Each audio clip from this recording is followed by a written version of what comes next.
요즘 중국의 행태를 보면 국내외 안팎으로 막무가내 모습이 보여지고 있습니다.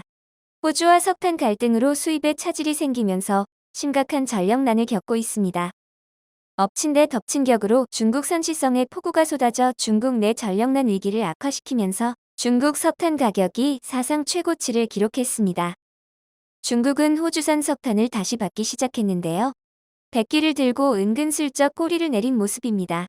미중 갈등이 최고조에 달하던 지난해 10월, 미국 편에선 호주의 보복성으로 호주산 석탄 수입을 금지한 지 1년 만입니다. 영국 파이낸셜 타임스는 중국 당국의 수입 금지 조치에도 현지 석탄 수입업자들이 호주산 석탄을 하역하기 시작했다고 보도했는데요. 석탄 부족으로 발전소 운영이 중단되고 대규모 전력난이 발생하자 중국이 더 이상 버티지 못하고 호주에 굴복했습니다. 무역 보복을 단행하자 어려움을 겪은 것은 중국이었습니다. 석탄 물량이 부족한 데다 가격까지 뛰자 석탄 발전소 운영이 어려워졌고 중국 동북부 산업벨트의 공장 가동이 중단됐습니다. 도로의 신호등이 꺼지고 가정용 전기 공급까지 제한됐었는데요. 중국 각 지방정부가 호주가 아닌 인도네시아, 러시아, 몽골, 카자흐스탄 등에서 석탄을 일부 수입했지만 역부족이었습니다. 석탄 부족으로 중국에 이어 인도까지 전력 대란을 겪고 있습니다. 세계 에너지 대란이 현실화되고 있는 상황입니다. 또한 중국 북부산 시성은 현재 이례적인 규모로 쏟아진 가을 폭우로 인해 총 18명이 사망 실종을 하고 12만 100명의 이재민이 발생했습니다. 또한 농경지 23만 8,460헥타르가 피해를 입었으며 가옥 3만 7,700여 가구가 파괴되거나 손상됐고 도로가 끊기면서 고속도로 72개 구간 등 주요 도로가 마비됐습니다. 이번 홍수로 발생한 피해 규모가 약 9,330억 원에 이릅니다. 홍수로 인해 탄광 60곳이 폐쇄되면서 석탄 생산이 더욱 어려워졌는데요. 전체 발전량의 60% 이상을 석탄 화력 발전에 의존하고 있어 대규모 정전 사태가 당분간 계속될 것이라는 우려가 커지고 있습니다. 전력난과 홍수 피해로 끝나는 것이 아니라 지금까지보다 더 큰 위기가 닥칠 것이라고 예상되고 있는 실정입니다. 중국은 상황 그대로 총체적난국 형상인데요. 유동성 위기로 파산설이 돌고 있는 헝다그룹은 중국의 제2의 부동산 개발 업체로 세계 500대 기업 중 하나입니다. 112위 정도 된다고 하는데요.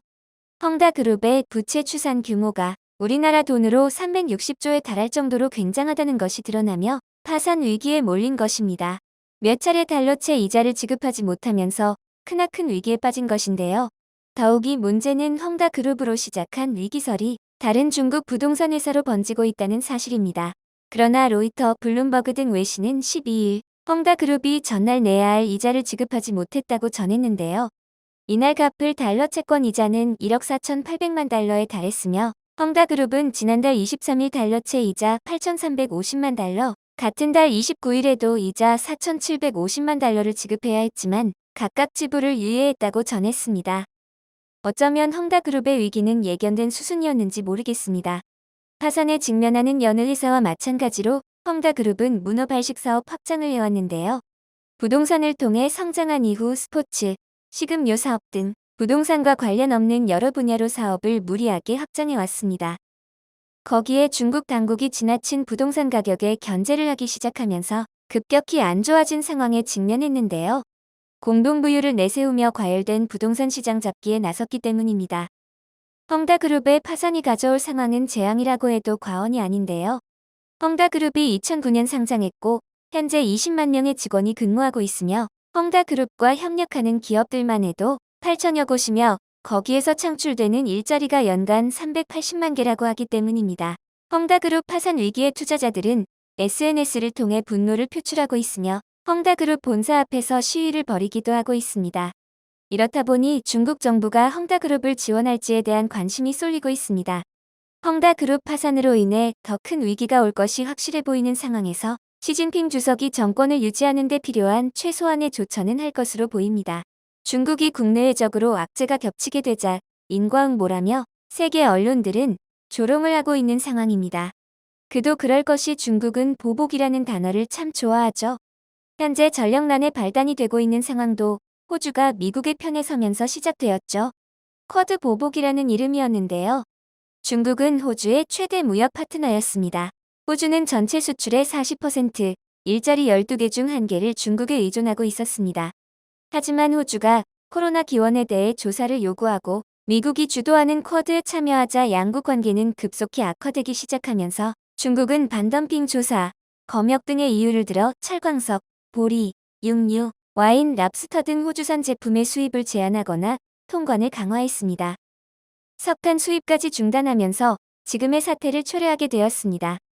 이러한 상황에 대해 미국 허드슨 연구소의 고급 연구원 존 리가 더 힐에 발표한 중국은 자기 스스로 호주라는 큰 구덩이를 팠다라는 글에는 중국이 호주를 협박하는 데 실패했을 뿐 아니라 스스로 판 큰 구덩이에 빠져들었다고 말했다는 대목이 있는데요. 현 상황을 그대로 표현해주고 있죠. 호주뿐만이 아닌데요. 우리나라에도 사드 배치를 결정함에 따라 각종 보복 조치를 시행해왔습니다. 한국 단체 관광 제한, 한국의 대중문화 금지 조치 등 잇따라 내린 바 있죠. 중국이 대만과 친교하는 국가들에게는 늘 보복성 조치를 운운하며 압박해왔습니다. 리투아니아라는 발트해 연안의 작은 국가가 지난 3월 대만에 무역 대표부를 설치하겠다고 밝히자 하나의 중국 원칙에 의하여 외국과 대만의 공식 외교 관계를 맺는 것을 반대하는 중국은 이를 반대하고 나섰습니다. 또한 리투아니아는 지난 5월 중국이 주도하고 있는 정상회의에서 탈퇴를 선언하기도 했습니다. 같은 달에도 리투아니아 의회에서는 중국 신장 위구르 지역 주민들에 대한 중국 정부 정책을 인종학살로 규정하는 결의안을 통과시킨 상태였습니다. 중국은 또 이에 대한 보복으로 리투아니아에 있는 중국 대사를 불러들이고 리투아니아행 화물 열차 중단까지 명령하였습니다. 그러자 리투아니아는 정부 차원에서 중국산 스마트폰 사용 금지령을 내리며 맞섰습니다. 중국 업체가 만든 제품에 검열 기능이 내장돼 있거나 보안상 결함이 발견됐다는 이유에서였는데요. 마르기리스 아부케비치우스 리투아니아 국방부 차관은 브리핑에서 중국 스마트폰을 사지 말고 이미 구입한 것은 가능한 빨리 없애버릴 것을 권장한다고 말했는데요. 정부 관료가 공개적으로 특정 국가 제품을 찍어 사용 금지 권고를 내린 건 이례적인 일이라고 합니다. 인구 300만의 작은 나라지만 전방위로 중국과 맞서고 있습니다. 리투아니아는 14에서 17세기 리투아니아 대공국 시절에는 발트해에서 흑해까지 이르는 유럽에서 가장 넓은 영토를 가진 국가였다고 하는데요. 한때 유럽의 최강국이었어서 그럴까요? 강단만큼은 최고인 것 같습니다. 호주 언론 등 외신들은 호주의 석탄 수입 규제를 중국이 자기 관짝을 짜는 결과가 됐다며 조롱하고 나섰습니다. 또한 석탄 위기와 헝다그룹 위기가 맞물려 경제적으로 압박이 명백할 것이라고 꼬집으며 시장 왜곡의 우려를 이야기했습니다. 또한 헝다그룹발 경제위기나 석탄 위기를 예측하지 못한 중국의 무능력을 언급하기도 했는데요. 독일 방송에 출연한 중국 전문가 프레이저 하우이는 중국이 고집불통해 자존심을 내세우기 바빠 현 사태를 부추겼다고 말하고 있습니다. 호주 방송에서는 직접적으로 정의가 실현되는 것을 보니 참 보기 좋다라며 석탄이 없는 중국은 참 추울 것이다라는 등 비난 섞인 조롱을 했습니다. 이러한 중국에 대해 인과응보의 시선으로 바라보게 되는 것은 어쩔 수 없는 것 같습니다. 사실 우리나라도 맑은 하늘이 유지되는 것을 보고 좋아할 수밖에 없는 것도 사실입니다. 그러나 중국의 전력난은 표면적으로 드러난 것일 뿐 그 이면에는 중국 정부의 2060년 탄소 중립 전략이 숨겨져 있다고 보는 시각도 있는데요. 지금 벌어지고 있는 중국의 전력난 사태는 사실 중국 정부의 정책 추진 과정 중에 나타난 결과라고 볼 수 있다는 것입니다. 중국 정부는 탄소 중립 추진 원년이 되는 올해 초 탄소 배출량 감축 계획을 발표했습니다. 이를 달성하기 위해 중앙정부는 각 지방정부에 에너지 소비 이중 통제 목표를 제시했는데 올해 상반기 기준 목표를 달성한 지방정부는 10개에 불과하고 일부 지역에서는 오히려 에너지 소모량이 증가했습니다. 이에 따라 목표 달성을 위해 지방정부는 연말 중앙정부의 실적 점검을 앞두고 과도한 전력 제한을 추진한 결과라는 것입니다. 세계 최대 탄소 배출국인 중국이 2060년 탄소 중립을 추진하겠다고 공표했을 때 과연?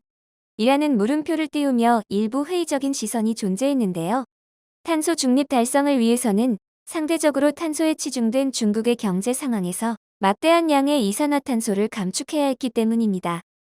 중국은 전 세계에서 가장 많은 신재생 에너지 생산 국가이며 가장 많은 신재생 설비를 갖춘 국가인데요. 지금 비록 전력난 등의 어려움을 겪고 있지만 이러한 어려움은 중국의 전력 시스템을 재정비하고 신재생 에너지 등 친환경 산업 분야로의 에너지 구조 전환이 되는 중요한 기회가 될 수 있다는 분석이 나오고 있습니다. 중국이 비록 10년 늦게 목표치를 설정했지만 재생에너지, 바이오, 수소차 등의 저탄소 산업에서는 글로벌 시장을 선점할 가능성도 무시할 순 없습니다. 이에 우리도 중국의 전력난으로 인한 공급망 변화, 원자재 가격 급증 등에 대응하는 것도 단기적으론 매우 중요하지만 장기적인 관점에서 중국의 신에너지 경제 부상에 주목하고 발빠르게 대응 전략을 세우는 것이 중요할 것 같습니다. 영상을 끝까지 시청해주셔서 감사합니다. 구독과 좋아요는 영상 제작에 큰 힘이 됩니다.